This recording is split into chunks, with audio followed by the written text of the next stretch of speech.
Thursday, everybody, and welcome once again to everybody's favorite day of the week, day 4 with Mr. Frank Scalish. Frank, how you doing, man? I'm doing okay, believe it or not. In spite of everything, I'm doing fine. All right, we might as well get this knocked out of the way first. How's the weather up there? The weather is, it's very different every day. I mean, we had a small 3-day warming trend. And when I say warming trend, I mean, we did break 66 degrees, 67 degrees. And now the wind's coming in, and now our temperatures are going to drop. I mean, today's going to be like 15 to 20. Tomorrow's going to be 15 to 20. So the wind's coming in, and our weather's going to start to drop. We're supposed to get some rain and snow this weekend. So, that's kind of what's going on. You know what? Before we get rolling, it's Veterans Day today. Yes, it is. I got two of my sons were in the military, Frankie and Noah. Shout out to you guys. Shout out to everybody that was or is in the military. Thanks for your service. Means a lot. Ditto. There you go. I got that done. That was easy. I got it done. Yeah. In case you're wondering, Matt will be joining us. We have no idea when. He's on a quest. He's on a mission quest. It's a little inside joke there, folks. He's on a mission. He's on a mission. And right now seems to be a little kink in the mission, but they had storms. They had really bad storms roll through northeast Oklahoma last night, and his internet went out, and he went to grab his headphones out of his backpack for his phone, and he was just going to jump on with his phone, and he opened the zipper up, and I guess somehow, some way, he split the headphones. Yeah, he tore the cable, tore him up, and so he's somewhere in Tulsa going from gas station to Walmart to Dollar General to who knows where else, trying to find a set of headphones. That's why you should always have spares. It's like tackle. You never have one color. You need multiple colors. Exactly. Yeah. Exactly. Oh, yeah. You know what? Speaking about crankbaits, holy smokes. Yes. I almost forgot about this. Last week, Lure Net Paint Shop put a color out in a 6A bomber. Okay. Oh, it's a wild, weird color. It's called Sight 1 Craw. All right. So Sight 1 Craw. Okay. So I saw the color and I'm like, holy crap. It's almost like a walleye color, but it's not a walleye color. It's like some funky green with lime green truce highlights on it. Huh. And I looked at the bait, and I just saw it. It had been out for a week, and I just saw it, and I'm like, you know what? Everybody's going to think that's a dirty water color, but that thing will absolutely smoke them in clear water, especially spotted bass and smallmouths. So I'm like, oh my God, I got to get some. So I go on there and they're not sold out yet. So I'm like, sweet, I'm going to get some. And so I wanted to bring that to your guys' attention because it had come out already. So it's been out for a while. I don't even know how many they have left on this thing, but it's a pretty cool looking bait. I mean, it really is. So I said, I better get it before I talk about it, or otherwise I'm going to be out of luck. Okay, hang on. I think I have it here. Let's see here. Is that it? Yeah, that's it. That is absolutely it. So, so I looked at it when I saw it, I'm like, well, okay. And then I started thinking about it, and I like it because you guys know how Fire Tiger, Fire Tiger is probably one of the most sold colors, especially in a 6A bomber. And we catch smallmouth on Fire Tiger in crystal clear water, and we catch largemouth on Fire Tiger in muddy water. So that the Fire Tiger color really translates to a lot of different water conditions. Well, I looked at that color and I'm like, yeah, man, that's got a place, because I think that is going to excel in moderately stained to clear water, and I think it's going to surprise people. That Do you color think? Do you think, as we flash that up, that Fire Tiger is one of those colors that a lot of the people like me, kind of old school, it is a staple in their tackle box? Oh yeah, and sure. and some of the newer kids, younger anglers just don't understand how deadly that Fire Tiger can be, especially certain times of the year. Oh, absolutely, Yeah. absolutely, dude. And you know how the 6A bomber came out with the matte finish Fire Tiger? Yeah. That's my favorite. That's my all-time favorite Fire Tiger. Yeah. Is the 6A bomber matte finish Fire Tiger. It's just, You want to know mine? yeah, go for it. I want to see if you remember this. And I've talked about this on the show, and they are so hard to find.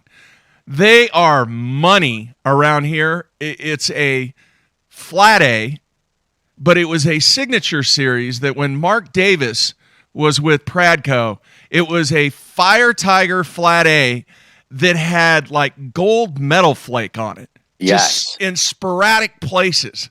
Yes, I know exactly what you're talking Oh my gosh, about. Frank. That thing is so great, especially on Lake Texoma, and you can't find them. Can't find them anywhere. Yeah, and the weird thing, the flat A, really is niched market down where you guys are. A lot of people don't understand that early fall, those flat-sided baits start to play really well.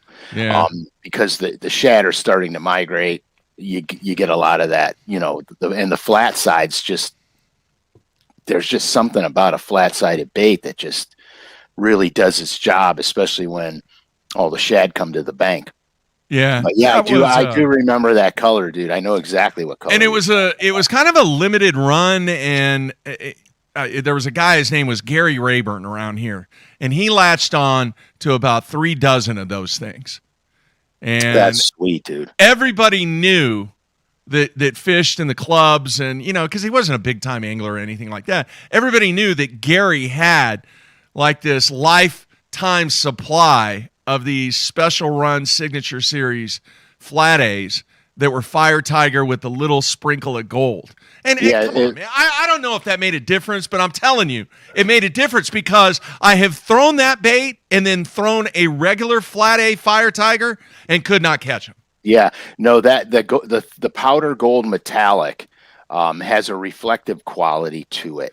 And so that's where that bait can excel because it's very shaddy. Now you guys got to understand, chartreuse to a bass looks bright white. Mm-hmm. So if you look at the colors on the Fire Tiger, especially the Fire Tiger, it's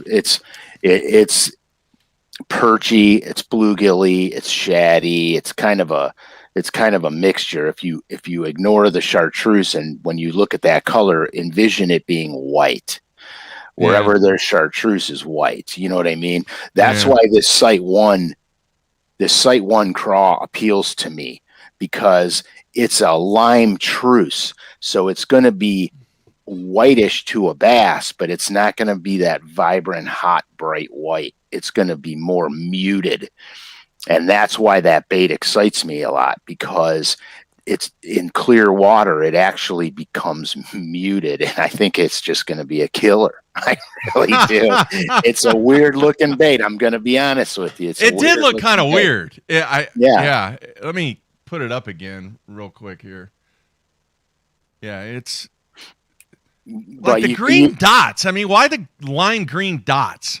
I mean, I don't know why they put the lime green dots on there, but you know what the thing about it is? If that's a pale white, right? Yeah, it's just going to look mottled in the water. And you've seen shad before; they get all beat up. You know what I mean? They're all beat up sometimes, and they're all mottled. So oh, okay, yeah. I kind of, it's a crawdad pattern on it, but that doesn't bother me either because that just adds more contrast. But yeah, I mean, it's just it's a weird color, dude. And I saw it, and I'm like, oh man, I got to get some of those because I have to try them out. Like and I have a lot of problems, and we'll get into that later. Yeah, but we'll go through some of them. but we're talking about paint shop on LureNet. So let me tell you guys this coming up very soon, like very, very soon. LureNet is going to have tons of special holiday deals on LureNet where you're going to be able to get a lot of stuff for very inexpensive. They've been working hard to get the stock up on items, and now they're going to do some sales. So you got to keep paying attention to that because the sales are one and done from now through the Christmas season. There's going to be stuff going on sale. It'll sell out. Other stuff will go on sale, sell out. So pay attention to LureNet. This is a time of year you can get a lot of bang for your buck. And as everybody knows, today you need a lot of bang for your buck. Yes, you do. All right. The reason that I was laughing, Frank, I was not laughing at you. I could see Matt in the queue, and he looks like he's in a chamber where they test spark plugs or something. I'm not kidding. I have no idea where he is. Let's bring him in now. He's in a phone booth. Let's see. Matt, you all right, man? Matt's in the hay barn. No, I have a feeling. Of what? Can you hear me? Yeah. Can you hear me? Yes. I have a feeling I have a bad signal. Well, you're in a tin building, dude. What do you think? What are you doing? I'm in the storm shelter. My boat Can you hear me? It's my storage unit. Oh, there you go. I was trying to think of where I could do the show. It's been a nightmare morning, and all I wanted to do was listen to Uncle Frank. I ended up yelling at 3 people, running a red light, and now I'm sitting in my storage unit. Okay. Wow. A little bit of weather rolled through there last night, huh? Matt? Yeah, we had some tornadic activity. Yeah, am I frozen? Ooh, tornadic. You were for a little bit. I'm frozen, aren't I? Yeah. No, we had some tornadic activity. It knocked the satellite down. Then I get up. We've got no internet. I go to get my headphones for the backup, and I had zipped them up in the backpack, so they were broken. I go to 3 gas stations. They don't have them. Then it's time to do the show. And here's the thing that sucks. All these stores are open. They literally have one person working there. So you got 90 people in line because no one wants to work. So you got 90 people in line for one freaking thing that everybody goes to in the morning for the work. Then you go to a place that's bigger that you can have them. There's still one person working there, even though it's 95,000 square feet. So you can't find anyone to unlock it. Then no one wants anything, so they steal everything that's more than $20, so they lock it up so you don't have anybody working at a giant store who can unlock it to get the one thing you need. So then I left the Walmart, which was a bad mistake because I didn't know when 7 gas stations stopped carrying the most popular USB port in the country, but they all did, and now I'm here. Well, that's when you walk into the store with a hammer and you open that glass yourself. Then there's no more. No, then there's no more. Dave, I'm watching Dave Force from a cell, not a box. At least you'll be a captive audience. Oh my gosh, dude.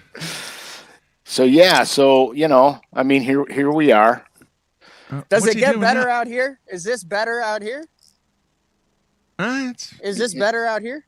Is there a better one outside of the metal box? Yeah, I think so. Yeah. Yeah. Why would you go into a metal box, dude? Well, it's my story. See? We have stooped to a new level on day 4. Man. We have stooped to a new level on day 4. And since we are so far off track now, I'm going to do a shout out. I'm going to do a shout out to Dustin, who's the coolest dude ever. We're going nowhere. Okay. And now he's gone. Okay. Oh, jeez. All right. What a mess, man. He is an absolute mess. Somebody said he was turning into me as far as screaming and yelling at people. I don't know. I didn't even ask him if he screamed at anybody at Walmart. I'm sure he did, though. He volunteered that information. Yeah. So Dustin's a guy I work with, and So I just want everyone to know he's the coolest dude ever. Okay. If you get Yum Dingers and you go in and you see a color called Elder's Magic, which is one of my all-time favorite Yum Dinger colors, that and Yeah. green pumpkin with blue flake, he's responsible for that. Very nice. Look at this one. Here, I'm going to throw this up on the screen. New T-shirt, but it's my storage unit.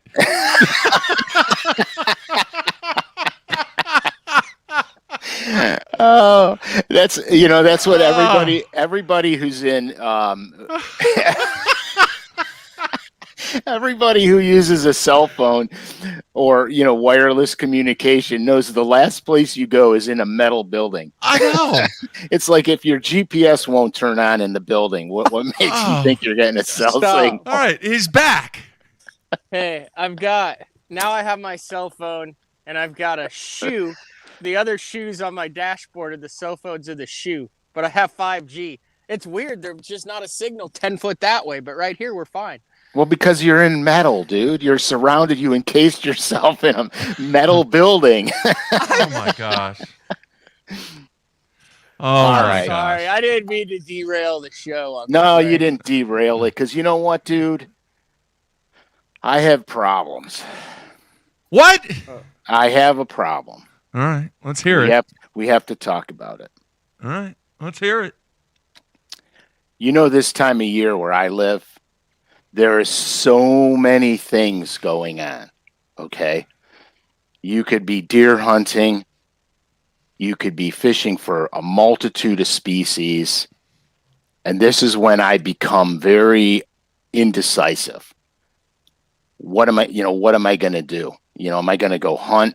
Am I going to go fish for steelhead? Am I going to go fish for pike or muskie, bass? And so this time of year, as good as the bass fishing is, so is everything else. So I literally, if I know I'm going fishing the next day, I am literally like pulling my eyes out, wondering what I should do. You know what I mean? And I've been ignoring one of the best fisheries we have here, and that's the smallmouth. I have not been on Lake Erie since this summer, smallmouth fishing. Really? Yeah, and they're plowing big giant pigs right now. And my problem, like I said, is I have too many. If it's got fins and eyeballs, I want to fish for it. All right, now you send me some pictures. Yeah, so I'll put the deer pictures up there, and I'll show you that. I'll talk about that for a second. Okay, hang on here. Let's see. Let's go with this one first. So I figured out the secret to successful deer hunting. There one. You go. So the secret to successful deer hunting, right, is having the proper blind or the proper tree stand. So between this picture and the next picture, I have decided that I have to rethink my blind situation. Okay. So what I decided I'm going to do is I think I'm going to use my bass boat as a deer blind, because this is what goes on every day by my house. Hey, what's up, Frank? What's happening? Exactly. Hey, you going fishing today, dude? That's what I think he was asking me. You going fishing today? And so I'm like, okay, my boat is now going to be my deer blind, and I will have meat in the freezer forever. What's that? You gotta be careful this time of year around those big bucks. They'll try to mount you. Oh yeah, dude! Don't I know it? Look at that thing. Go to the picture by the logs. Okay, hang on. So I'm going to tell you a funny deer story right now. Look at that. That's a beautiful buck, man. Wow. So if you go to the picture of all the does by the 3 does by the boat. Okay. Okay. So I was going fishing last fall with a buddy of mine. And I told him, just meet me at the lake. It'll be closer for you to go to the lake. And we were absolutely annihilating him on a Flash Mob Junior. So if you see the wooden fence behind there, for all you people that aren't watching and are listening, I apologize. So just envision my boat parked next to a wooden picket fence. So in the driveway, just backed in the driveway, covered. Correct. So now what I do is I back my truck up, I hook the boat up, and I leave it there. So in the morning, all I got to do is rip the cover off and go. So my truck will come to the very end of the wooden picket fence. Okay. So I get up in the morning, I'm meeting my buddy, and I got a flat tire on my passenger side of the truck. So it's up against the fence. So I call my buddy real quick, and I'm like, Bruce, I got a flat.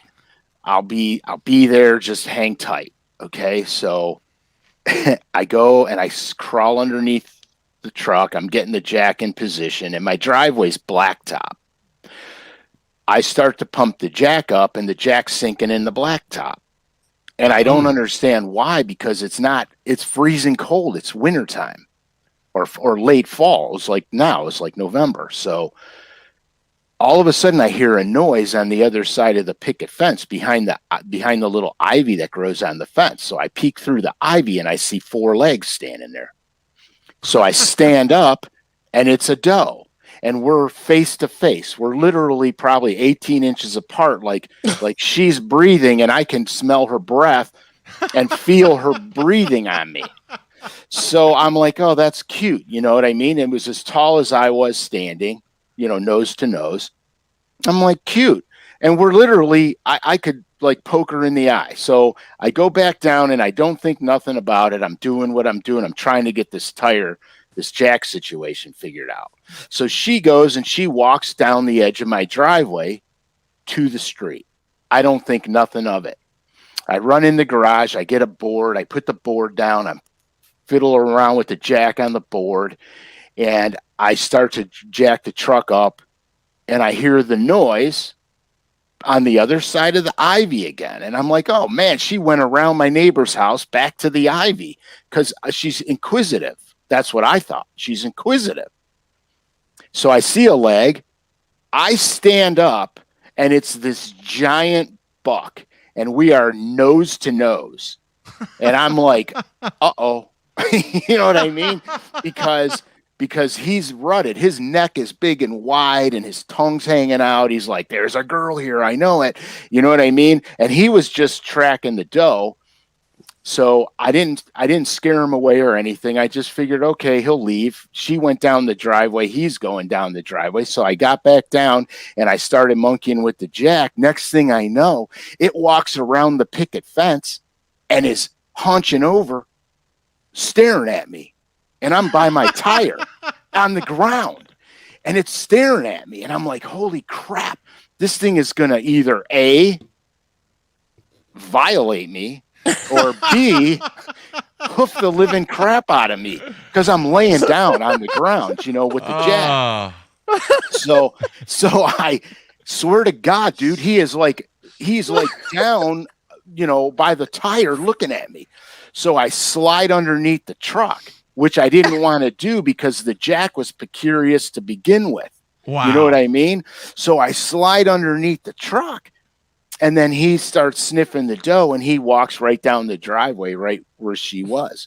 And it was like a close encounter it was cool. I will say this. It was really kind of cool. I mean, to have a big giant buck at you, sniffing you out, like literally 1.5 feet away from you. Wow. Is wild. You know what I mean? It's wild. So in the long and short of it is, I got the truck, the tire changed. I bolted out. We went out and we flash mob junior the heck out of them. I mean, we caught him so good. It was ridiculous. It was a great day. So when I got home, I would back the boat in, same place, same everything, do what I do all the time, back the boat in, do my thing. I pulled the truck over to the side of the garage, unhooked it, pulled it over to the side of the garage, and I'm standing there on my tailgate with the phone on my head, and I'm standing there on the tailgate talking to a buddy of mine, and I see a doe in the neighbor's yard running around like a lunatic. She jumped over the guy's dog fence, and she's running around. She jumps back over the dog fence. She comes blowing by me at the back of my truck doing Mach 10, like her wind, when she ran behind me, and I go tell my buddy, I go, man, these deer around here are losing their minds. You know what I mean? This is the same day. So all of a sudden, that goofy buck jumps over the guy's dog fence, and he's running around in there. He realizes she's not there. He jumps back over the fence, and he's coming to me, and I lose sight of him, and he doesn't go past me. And I'm on the very end of my tailgate, like right by my bumper.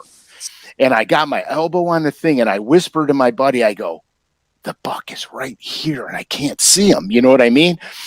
And I go, I don't know where he is. And so all of a sudden, dude, there's these antlers right against my tailgate. And I'm standing there, and this deer, I could literally reach over my truck bed and grab the deer by the antlers. And all of a sudden, he sees the doe by the wood pile, and he takes off. I'm like, unbelievable. I mean, it was unbelievable. Wow. Oh, yeah, dude. You would never, dude, if you were in the woods, in the wild, you wouldn't, that deer wouldn't come 10 feet from you if he heard you talking. You know what I mean? Where I live, they don't care about anything. They don't care about anything. So yeah, so that's my one problem. My other problem is I love steelhead fishing, and they're running like mad right now.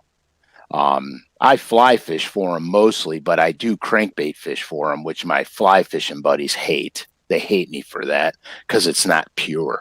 You know what I mean? I go, I don't care if it's pure or not. I catch the crap out of them, so I'm gonna crankbait fish for them. Is that one? Yeah, that's a steelhead. Okay. That was I was fly fishing that day, but They run out of Lake Erie up the rivers? yeah, they run out of Lake Erie up the rivers. They're in all the harbors, marinas, rivers, and we get tons of them, dude. It's world class steelhead. So their whole life is spent in freshwater. Then are they all stocked at some Yeah, they are. These are freshwater. They run to the big lake, Lake Michigan. All the Great Lakes have them. The salmon too. But when you get onto the coast, you get the ocean run steelhead that come in, and those fish are ballistic, dude. Yeah. Anything that lives in the ocean, it's eat or be eaten. I fish the ocean ones, but not the Great Lakes ones. Are those can you catch them like trolling with downriggers and stuff? Yeah, in the summer months, the walleye guys smash them. They'll smash them. They catch them on bandit walleye deeps, bee shads, even perfect tens. You know, they crush them, dude. But in the summertime, they'll be on a temperature line, a thermal line, where you have colder water meeting warmer water. So they'll run those thermal lines. You know, not thermoclines, thermal lines, where the two water temperatures meet. And then of course we have crappie, which Matt had some good crappies the other day, which made me jealous. But see, you started it because you started it because you got me back to going crappie fishing this time of year. And if I didn't see those pictures of those tanks you guys caught, I would have been happy bass fishing. And so the other day, Frankie and I are like waffling between bass fishing and crappie fishing or perch fishing. And, you know, I've been absolutely pile driving the largemouth in the last few weeks. I mean, it's been relentless. And so Frankie's like, Dad, let's go crappie fishing, man. I caught one on the swim jig. It was like 17 inches or 15 inches. I go, yeah, okay, we're in. Let's go. Don't bring any bass gear, because if we have bass gear, my problem kicks in again. Then I'm going to want to bass fish, and I'm not going to crappie fish. And then if we don't crappie fish or perch fish, we're not going to catch them to eat them. We're going to catch nothing because we're going to try to do too many things in one day. And today, the days are getting so short now, you don't have time for that. You know what I mean? So he's like, no, I won't. I go, okay, let's go. So I meet him at the ramp. We go out, and the conditions were a little bit different. Crappie fishing was a little tougher, but the perch were on fire. We probably caught 50 or 60 perch. So I'm like, okay, let's perch fish. So we're perch fishing, and I go, you know, let's go. I got a place where I caught a lot of 4 and 5 pounders bass fishing a few days ago. I caught a lot of northern pike there too. So there's a lot of bait. Let's go there, and we'll see what kind of perch we get there. So we go there, and he's fumbling around in his rod locker, and I'm not thinking much about it. I'm casting my little, Bobby Garland on my Roadrunner, and I'm just working it in. All of a sudden, he starts hoofing a swim jig around. I go, dude, we said no bass fishing. I didn't bring a bass rod. You know what I mean? I didn't bring a bass rod. And so I'm like, you can't do that. That's not fair to me because I want to catch a bass. So he reaches in his rod locker. He pulls another rod out. He goes here. He grabs 2 swim jigs. He goes here. So I tear them apart. I'm building a skirt because I didn't bring my mobster swim jigs, and there was a color that I wanted.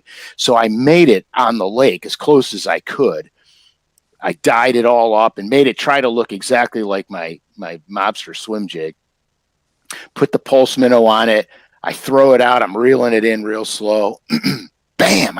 Knocks the slack in my line. I'm like, whoa. And I come up empty. I'm like, what? So I'm thinking it's either a walleye or a northern pike, because northern pike are notorious for missing things. If a pike has to turn on a bait, he's going to miss it, because their pike and muskie are not designed to turn. They're designed for lightning speed is straight ahead. So if a bait goes by them and they have to turn on them, they need too much room to turn around. Here, for example, if you look at a bluegill's body style, it looks like a plate, right? A dinner plate. Yeah. They can turn on a dime. Their round body style, they can literally turn like that like that. Bass is kind of a mix of both, a long slender fish and a short fat fish. So bass can turn not as fast as a bluegill, but still pretty good. A pike or a muskie can't turn like that. They're too long and slender. So they run it down, they run them down straight. So if you bring a bait by a pike or a muskie and it's got a turn on it, more likely than not, they're not going to get the bait. So you feel the bump, they might hit it, but they don't get it. That's why you always see muskie guys figure eighting at the side of the boat and stuff, because a lot of times those fish turn on the bait, they can't get it, so they track it down. And that's what the pike and muskie do. So anyway, so I digress. So I fire back out there again. Boom, I get another one, knocks the slack in my line. I set up, I miss it. I'm like, I don't understand this crap. So I throw back out there. I slow roll it. I pump it a couple times, slow roll it. I set up on him. I got him. It's a 4-pounder. So Frankie's like, Dad, what the heck? You know what I mean? And I go, yep, they're still here. And I unhooked the fish, took a quick picture of it. I had Frankie take a quick picture of it. I let it go. I picked up my perch crap, and I went back to perch fishing. I said, okay, I got a bass today. I'm good. Wow. Yeah, but that's how it goes. What about some of these other pictures? Here, man, you got a ton here. Hang on a second. Yeah, I apologize for that. No, as usual, I didn't know what I was doing till this morning. How about that? Yeah, that's a northern pike. I was actually catching them on crankbaits. That day I was throwing Norman Deep Little End, and they were smashing them. I think I caught like 20 pike that day. It was a fantastic day. Yeah, it was so much fun. You ever catch the pike and muskie like in the open water and on Erie, or are they always more related to some sort of structure? Most of the time, if I get a pike or a muskie on the big lake, I'm usually near some type of, inshore marina, grass flat, even near shore structure. And when I say near shore, I mean really near shore. I haven't caught one in the big open water. Now on St. Clair, I caught a ton of them. I've actually had them kill my smallmouth when I was fighting the smallmouth. And they would T-bone the thing. And here's something that I saw that was amazing to me. I was practicing for one of my first Bassmaster events ever on St. Clair, and I'd never been on St. Clair. And so I was on some pretty big fish. Okay, so I caught one. It was about 2.5 pounds. So I'm just winching them in, getting them in as fast as I can. It wasn't a big enough fish for me to worry about in that event. Well, I get him up to by the side of the boat, and he's, kicking around like smallmouth do, and I'm just trying to get him where I can belly grab him. So I'm letting him kick around so he swims around into position. Well, as he swims around the side of my boat, he's close, and I'm starting to get down to go get him. This gigantic muskie T-bones this smallmouth, and he hit the smallmouth like that. Okay. Oh. This much of the smallmouth's nose was sticking out of one side of the muskie's mouth. About This an inch much, and a half. yeah, this much of the tail, about another inch, was sticking out the other side of the muskie's mouth. Now, this is a 2.5 pound smallmouth, mind you. So that tells you how wide this muskie was. Wow. So I'm holding the smallmouth there, and the muskie won't let it go. So I yell over at my buddy. I go, Danny, grab your spinnerbait and start figure eighting your spinnerbait in front of this muskie. I'm going to let the smallmouth go slack. He's going to let it go and get your spinnerbait right. He goes, I'm not catching that thing. I'm like, what? Dude, you got to get it. So anyway, so listen to this. I slackline him. He blows the smallmouth out. I flip the smallmouth in the boat. The smallmouth comes in the boat, stone cold dead. And it is lacerated like somebody just put it in a lawnmower and just ripped it to pieces. That's how those fish are crazy. And I catch them on purpose. I fish for them all the time. So that's my other problem because I want, I go out and I can catch them like my best day was 9. I landed 9 in one day. Wow. And I average between 3 and 6 a day. And so, and the guys that muskie fish know that that's a pretty good average, because most of the time you catch 1 or 2 a day if you're lucky. You know what I mean? And they're good ones. I mean, I got a picture of a muskie in there. It's probably going to be sideways on your screen because I couldn't. I sent it to Mark and I didn't rotate the picture. Hang on here. Let's see. But is this it? Is this it? Hang on. Is that it? No, that's one of the muskies. Yeah, that's okay. That's not a tiger muskie. That's a real muskie. You can tell by the spots on its tail. The only muskie I've ever caught is a tiger. Yeah, they're beautiful, dude. They're hybrids and they're beautiful. Tube jig up in Canada. Mm-hmm. 6 pound test. Oh yeah, dude, they're a gorgeous animal. They're gorgeous. I think it was 30. It was like 39 inches long. Not that big, but I mean big enough on 6 pound test. Oh yeah, it's still fun, dude. It's a muskie. Yeah, I don't have that one, Frank. Sorry. Okay, man. no big deal. So yeah, so anyway, so that's another one of my problems because here, look, our days are short now, right? So. Yeah. If I pick a day to go muskie fishing, then I'm not bass fishing. If I pick a day to go steelhead fishing, then I'm not bass fishing. So what happens is this is the time of year where I become very indecisive on what I want to do and what I don't want to do. So it's for me, because of my OCD, man, I struggle with these decisions because when it's clear cut, it's easy for me. All right. What about this one? That's a walleye. I caught him on a Flash Mob Junior. Looks like a big walleye, though. It is a big walleye. Yeah. Yeah, I caught it. I saw some post. I can't remember who it was. I just saw it yesterday. Dude caught like a 6 pound walleye and a 4 pound smallmouth on the same cast on a Flash Mob Junior. On a A-rig. Doesn't surprise me one bit. Not one bit does it surprise me. That this time of year, these cold water species, this is what they're doing, and they're all doing it. You know what I mean? All the lakes to yourself this time of the year, or what is most people doing? Are most people doing the steelhead thing? Are most people walleye fishing?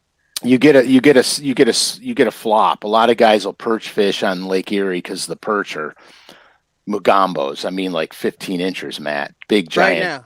2-pounders, yeah, right now. And and so you get a lot of guys perching, and then you'll get a lot of guys steelhead fishing, but you have 2 factions of steelheaders. Okay, you have the river walkers, the fly fishing guys, and the center pin guys. And then you have the boat guys that go out to the mouths of all these estuaries. They either cast for them or troll for them. So you have two, because the steelhead are coming in right now. So you have two, you have two factions of steelhead guys. And then, of course, the smallmouth bite is on fire right now. But they're tight.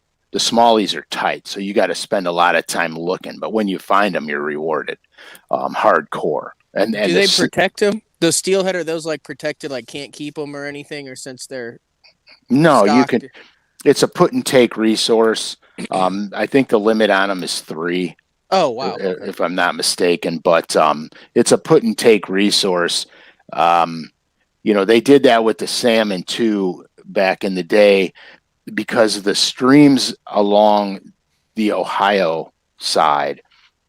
The percentage of hatch rate is like 0.005, just because they're not a lot of freestone creeks and they don't get a good spawning hatch because the eggs silt over. So it's kind of a put and take resource. I got you. You ever catch those salmon and steelhead while you're just bass fishing, like in the summer, like on drop shots and jerk baits and stuff? Yeah. Oh yeah. Walleye. That would perch. be cool, wouldn't it, Mark? Could you imagine? Yeah. A salmon. Oh, and you know in 1 nanosecond that it's not a bass because it's like a missile. All of a sudden, it's just like, your drag is zipping out, and you're like, oh man, my biggest thing is drop shotting and tubing and stuff on Lake Erie. I have never caught a sturgeon, and I have a buddy of mine that caught about a 5.5 footer in Buffalo. Oh, geez. When we were at the Bassmaster event. Wow. And I want to catch one so bad. And I don't want to have to go all the way to the Snake River to do it.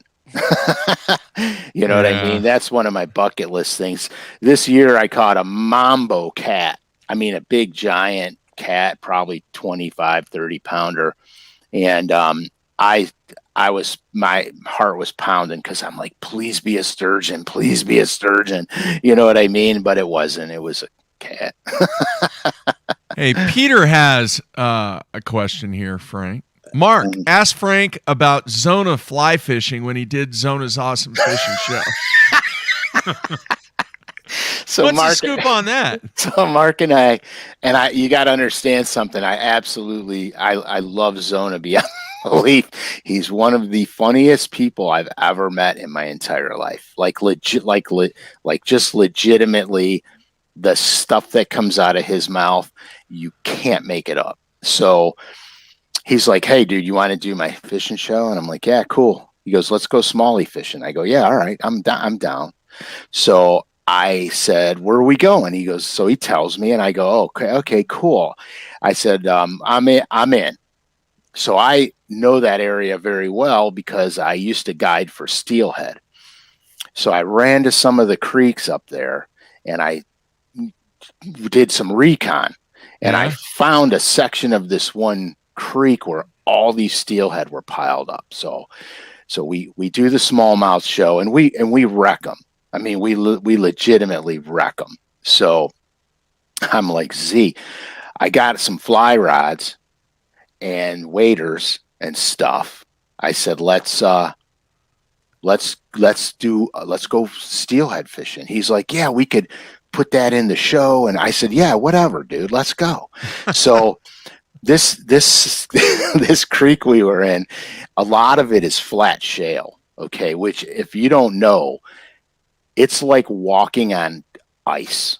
Yeah. It is the slipperiest crap known to man. Okay. So on my wading shoes, I have spikes.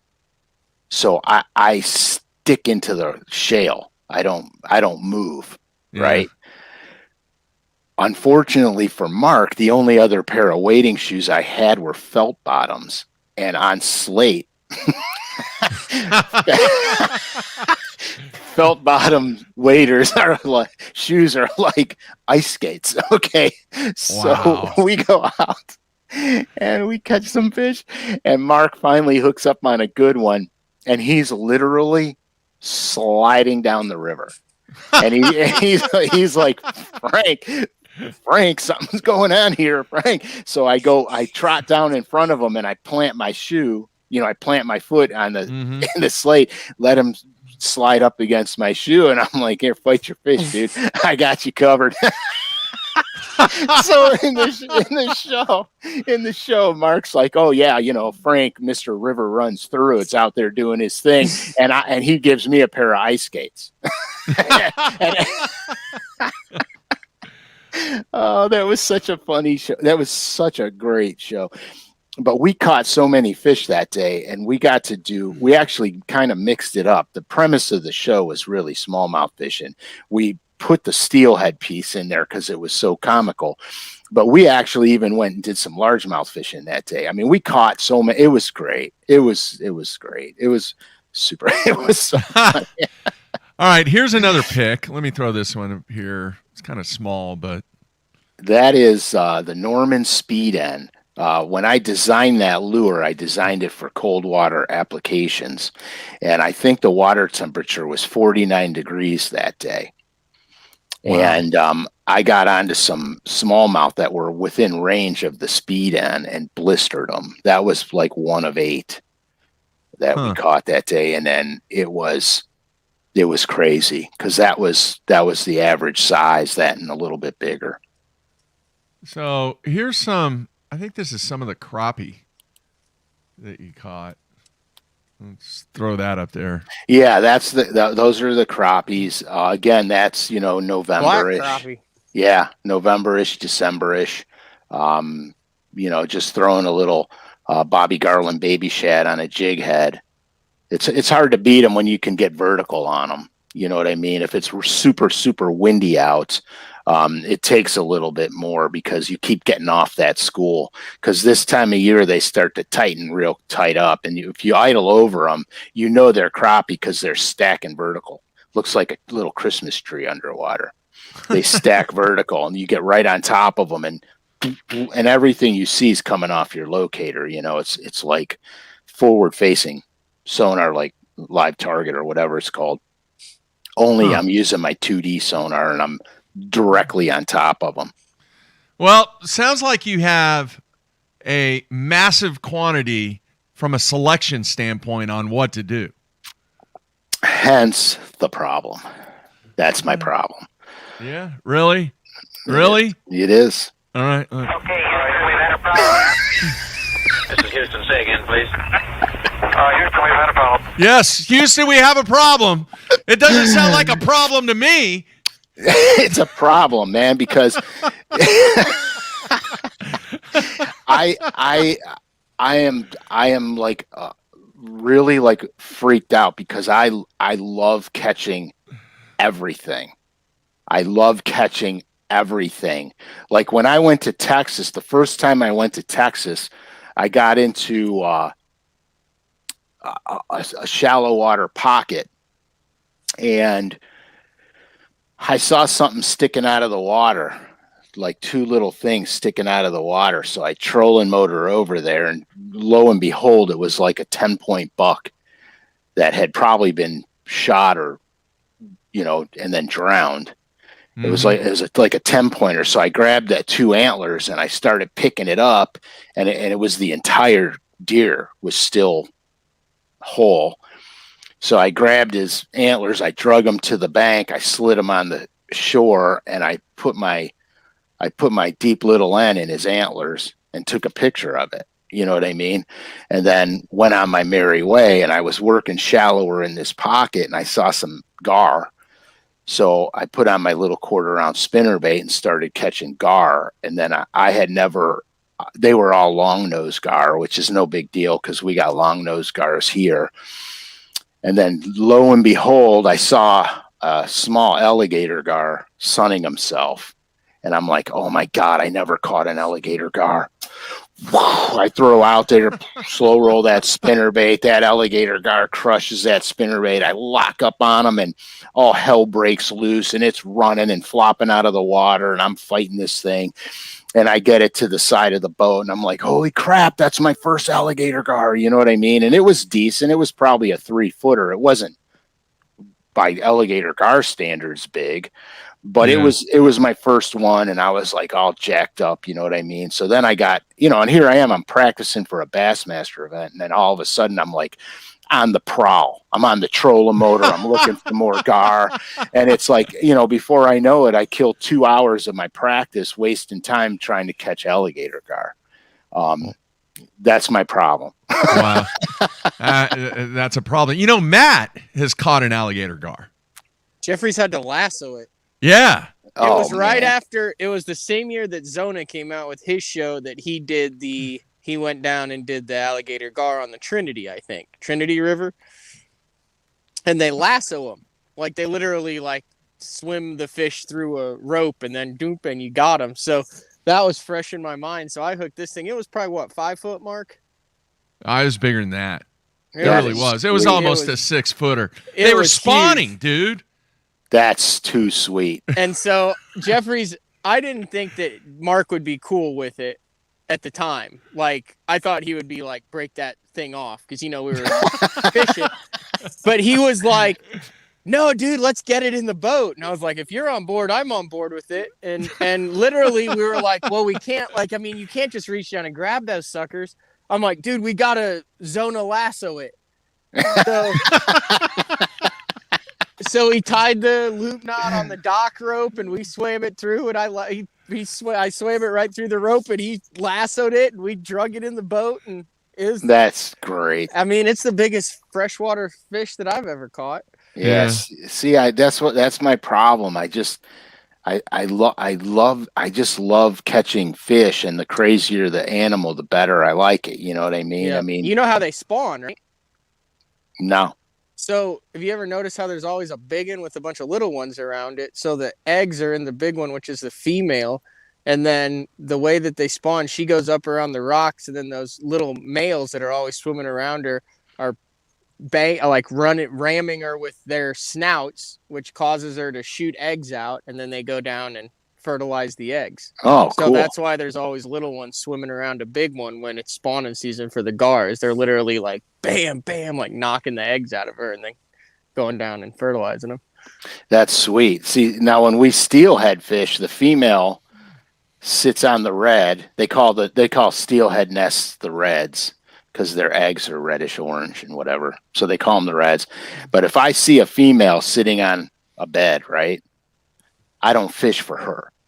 I look behind her, and there'll be 3 or 4 males behind her waiting to get up on that with her. Okay. So you catch the males first. You swing your flies past the female and you catch the males first. Because if you remove the female first, the males leave. Right. So you catch the males first, then you catch the female. You know what I mean? So Savvy. that's pretty sweet. Are you a multi-species guy, Mark? I mean, literally besides the bass and the striper down at Texoma, I Yeah. don't think I've ever seen you get jacked up to go catch something random. Redfish. Oh yeah. When do you Yeah. do that? Well, no, I don't. But when I get an opportunity to Yeah. do that, dude, I'm like massively you're fired not- up. I mean, you said you'd go crappie fishing with me, but like that doesn't really float your goat. Well, that's more hunting than it is fishing. I mean, Yeah, you but admitted just that. in general. Like you're not like a perch jerker. No, I'm into the striper thing, though. You know, Yeah. I'm into the striper thing. Yeah, that's the striper thing is another thing. The biggest striper I ever caught was an ocean run on the Chesapeake. When I was practicing for that Bassmasters up there, I had put on an XR50, and I found this hump out in the middle of the bay, and it had grass on it. So I'm chucking this XR50 out there, and all of a sudden, dude, I'm telling you, it like my rod almost went flying out of my hands when this thing hit. I got hold of the rod again, and I leaned back on it, and I was throwing it on 50-pound braid, so I could just bust it through the grass real easily. So I got this thing hooked up, and it's game on, and it is game on. And so I'm following it around with the trolling motor, and it's burning line off, and I'm getting it in, and it's burning line off, and I'm getting it in, and I'm like, holy smokes, man. So I get it up to the side of the boat, and it's literally, I don't even know how big it is, but like big around, like that big around. I mean, it was just giant, big around, and longer than crap. So I'm like, oh my God, that is the biggest striper I ever caught in my life. So I run to the back deck of the boat. And at the time, if you remember, Bassmaster's no net roll. So I didn't even have a net. So I go to the back of the boat, because the back of the boat, the gunnel's the rear of the boat, the transom's closer to the water. So my thought process was grab them by the mouth and slide them on the back deck. Piece of cake, right? So I grab him by the mouth, and the fish goes ape shit and literally almost breaks my wrist, flipping or flopping around. I dropped him. I literally dropped him because he twisted my arm around farther than it's humanly possible. Wow. So I dropped him. He went back in the water. The fight's back on. I finally get him back up to the boat. By this time, I got him whooped. And I grab him by one hand, leave him in the water, grab him by one hand. I drop the rod, grab him by the other hand, and I pull him up on the back deck, and I pick him up, and I'm literally holding him like this, and his tail is on the bottom of my boat. And I'm holding his head up like this, and his tail's on the bottom of my boat. So I'm like, oh my God, and I'm by myself, and I have no one to take a picture of this thing. And it is literally the biggest striper I ever caught in my life. So I let him go into a, I'm going to go real quick to another striper story. But I took second or third in that tournament. But I'm go to another striper tournament. I mean, story. So I'm on, I know, see what happens. I have a problem. So we're on Lake Murray. We're practicing for an elite event. I probably told the story. I'm throwing a super spook, and whoosh, big striper, lock up on him. I got him. He comes off. Now the whole school comes up. I throw this spook out there again. Boom, I get another one, blows up on it. I get him for a second. He comes off, and I'm like, what the hell? I throw out there, get another one, and he comes off. I'm like, what's going on? I get the spook in. I finally look at it because I'm like, something's wrong. I look at it. There's no hooks on it. The first one I caught tore the O-rings right off the spook.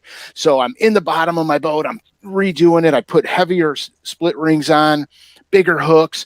I go out there and I'm banging these stripers. And I mean, I am banging them. And I will not stop till I can't catch another one. And Alton Jones was around the corner watching me. And he comes over to me, and I'm fighting one. I got one on, a big horse. So I'm like, doing, the striper thing. I'm doing the striper thing. Alton comes around, and he goes, hey, Frank. I go, dude, what's going on? He goes, those don't count. I started laughing my ass off. I said, yeah, you're right. I better get busy. Wow. Have you ever been to California, Frank? Yeah. Oh, yeah. Have you ever seen the Grunion Run? No. Do you know what that is? Yes, I do. No, I've never seen it. Do you know what it is, Matt? Yeah, I've heard of the Grunions. Check this out. I think I can. Let's see if I can throw this up. Look at this here. Isn't that wild? They just show up by the thousands. Well, they're spawning. They come in to spawn. Yeah. Yeah. That was a big deal living in Southern California when the Grunion are running, and it's all about the moon phase and stuff like that. And then everybody goes out and gets them, and it's like smelt, man. You just kind of weird, actually. You gut them and fry them whole. Oh, man. So, you do have a problem, Frank. You've got way too many things to do. Well, I just love fishing so much. It's sickening. I don't even understand. And I feel guilty, too, because, bass is one of my loves and addictions. And I've been ignoring the Lake Erie smallmouth since this summer. And I feel horrible because I'm not on them now. You know what I mean? I haven't stayed with them, so I don't even know how deep they are. It would take me 2 days to figure out a depth range I need to be focusing on, and I'm kind of missing a really good bite, and it bums my head out. Like on a day like today, when I'm sitting around talking about it, I'm like, I should be wrecking them bronze fish, man, and here I am, I'm chasing everything but a smallmouth. You know what I mean? Yeah, listen, I have received several requests. They want you to do a umbrella show. Talk about, because obviously in some areas of the U.S. you can't use it. Others you can because of whatever restrictions have been put in place. But that was one of the first Uncle Frank shows ever, wasn't it? Yeah, I think so. Revisit that. We'll revisit they want to revisit on that one. Yeah, because it's getting close to that time, isn't it, Frank? Time. It is that time, Mark. Yeah. It is. So I have a video. I have three Flash Mob Junior videos coming out on LureNet. One's how I rig them. One is exactly how I fish them. And the third one is going to be exactly where to fish them. What you're looking for, where to fish them. They're very detailed videos. Also, I'm working on part 2 of the Rip Rap video where I'm going to talk about lure choices and time of year on the Rip Rap. Okay. You don't even know. I have so much stuff going on. I ice fish a lot too. And for the people below the Mason-Dixon line that never see ice unless it comes out of their freezer, I ice fish a lot. I'm redesigning tons of Lindy ice fishing colors and stuff, and so I'm painting like 24 new colors on top of the 15 I just did for them. So I'm really slamming right now as far as that goes. But ice fishing is another thing. I hate when we can't launch a boat, when I can't crack the ice to get out to open water because there's too much ice but not enough ice to walk on. Mm-hmm. That's like I start jonesing. That's when I start having issues because I want to be fishing so bad. So in that time of year, which is probably January-ish usually, then I'm in the river steelhead fishing then. Because I gotta fish for something. I can't not fish, dude. I fish for carp. I go to the hot water discharges and fish for carp. Well, you saw the picture that Troy gave you. Yeah, and we catch them as long as your legs. On spinning tackle, Matt. Well, you would love it, dude. Spinning tackle, light line, and a femur. Little. Oh yeah, exactly. Oh, it's just a panic. I just love fishing, man. I can't help it. That's my biggest problem. Have you ever snagged a spoonbill? No, that's another thing I never got. Okay. I never got a sturgeon. I never got a spoonbill. My bucket list. Okay, so all the steelhead fishing I do, you would think that by now I would have caught a lake run brown. I have not. Okay. I want a big, giant, 14-pound, 15-pound lake run brown trout, all kiped out for spawning, teeth sticking out everywhere, big hook jaws. I want one of those in the worst possible way. Pink salmon. I miss the pink salmon run every stinking time we have it. It happens like every 2 to 3 years. And I miss the pink salmon run every time. I was fishing Bassmasters back then, and every time the pinks were in, I was gone. I was in another state.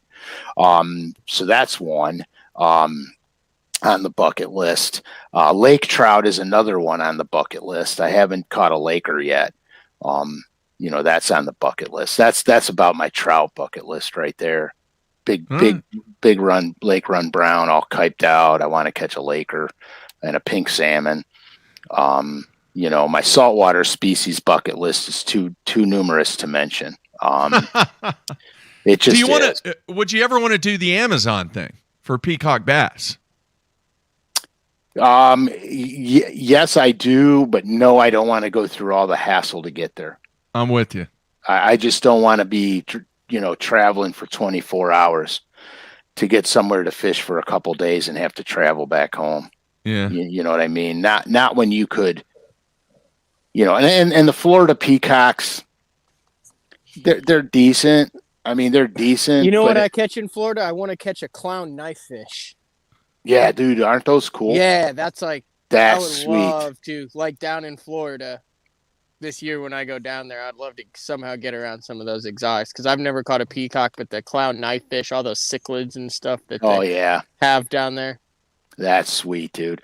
Yeah, the knife fish is a cool looking fish. You ever seen one, Mark? I have not. They're bad. They're bad. All right, real quick, let's go through this and then we'll wrap things up. Coolest fish you ever caught, Frank? Salt or fresh? No story, just what was it? I got it. I'm gonna go with I caught a 4-foot barracuda on my bass tackle, and I had 8-pound test line on a bait caster because earlier I was wacky rigging in a Florida pond. Wow. So I just grabbed it, ran out to the coast, and started fishing with it, you know, on the coast. And I saw this big barracuda, and I just went through it, and whoa, I got him, man. And I fought him for a long time. I had all these dudes on the pier. I'd go with the fish. They'd go with me. I'd go back. They'd go back. You know what I mean? And I couldn't land them. I had 8-pound test line on, and I'm 5 feet, 6 feet above the water because I'm on a wall. You know what I mean? Oh, yeah. So I go, I can go all the way down the end of the wall, jump off the wall, and there's a little sandy area, and I'll get them over there. So I fight them. I go all the way to the end of the wall. I jump down off the wall. I get them. I'm going to get them. I'm going to land this gigantic barracuda, right? So I go to get him. I got the rod up like this, and I'm going to grab him by the gill plates. And he just goes, wow, and never looked back. And I'm standing there like this going, oh. Gone. What about you, Matt? I'd say probably a pompano. Florida? Yeah, those things are freaking cool. And they fight, and they're really weird. They come in with the different tides and water clarity and eat sand fleas and stuff. And like they're easy to catch when you're on them, but when you're not on them, they're like ghosts. And then all of a sudden you hook one, and it's like, and you're like, oh my God, it's a pompano. I know. But also a sheep's head. Like the most fun, relaxing fishing that I have ever done or ever will do. Like if I had to pick one thing that is absolutely my favorite, it's sheep's head fishing off of the piers for saltwater sheep's head using fiddler crabs or, you know, shrimp tails or something like that. Like that to me that's like if someone was like, you have 1 day left, what do you want to do? I'm like, I want to go fish crabs on piers for sheep's head. Yeah, because it's the only fish with human teeth. Yeah, and it's like a drop shot. It's just my favorite thing to do. That is sweet, dude. The first pompano I ever caught, I was fly fishing out there, and I was catching a lot of speckled trout and redfish and some snook. And there's a charter boat drifting against the sandbars, and I'm on the second sandbar, waiting down the sandbar ridge, and I'm, you know, with the fly rod, and I lay this cast out there, and I'm stripping my clouser in, and all of a sudden, bam, and I load up on him, and it's fighting this way and fighting that way, just like Matt said. It's like it's kicking, and he comes up and he fins, and he's out a ways, but he fins, and I get the sickle tail and the dorsal fin. And I'm like, I got a permit. Holy crap. You know, and I'm like, I got a permit. Oh my God, I want a permit so bad. And I'm getting them in. And it just so happens that I land this fish as this drift boat is drifting by me. And the drift boat and me are probably 35 feet apart. I get the pompano out. Now I'm thinking I got something good, you know, good plate size fish here. Mm-hmm. I get the pompano out. It's like 3 pounds. I'm like, what? this fish whooped my ass, and it's a 3-pounder. I'm like, oh my God. They're good. Yeah. I mean, they're like the best eating fish. It's like butter. Wow. It's kind of funny that all three of us, they're all saltwater fish, because mine was actually when I was a kid, Ensenada, Mexico, which is on the Baja Peninsula.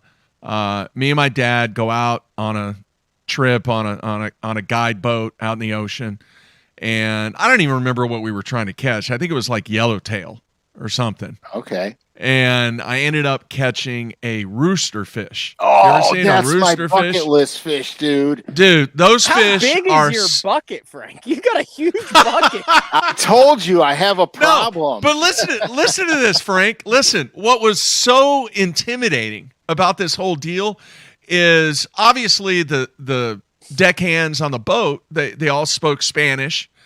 And as soon as I hooked that fish, they all knew that it was a rooster fish. I had no idea what it was because we were trolling. All right. And the deckhands were going absolutely nuts. They were saying stuff, screaming, yelling. I had no idea. I turned to my dad. I started to cry. I was like, did I do something wrong? They're going to eat me. I was like, what is it? Do I have a shark on? What's going on, Dad? And it ended up being a rooster fish. And it was definitely the coolest fish. And everybody was like high-fiving me. I was like 10, 11 years old. I don't remember. Ensenada, Mexico. Got a ton of the old Kodak pictures, back then. Cool. But just the beauty and the flow of that fish is amazing. They're majestic. That fish is such a gorgeous, gorgeous animal. Yeah. That was cool. That's one of those trips that I had with my dad that I'll never forget. But yeah, dude, I was like almost tearing up. I was like, what's going on, man? All these people are screaming at me. You're scared to death. Rooster fish, rooster fish, rooster fish. Except it was in Spanish, and it was it was quite the catch, and became definitely my favorite, coolest fish that I ever caught. I want one on the worst possible way on a fly rod so bad. Those fish are gorgeous, man. They're so majestic. They are. All right, Matthew, what do you have planned, man? Anything coming up this weekend? You going hunting? No, I think I'm going to go try to catch one on a rig. There you go. On an A-rig. I know which rig you're talking about. Need to clarify that. It's still hunting, though, isn't it? Aren't you hunting with forward-facing sonar for the A-rig fish now?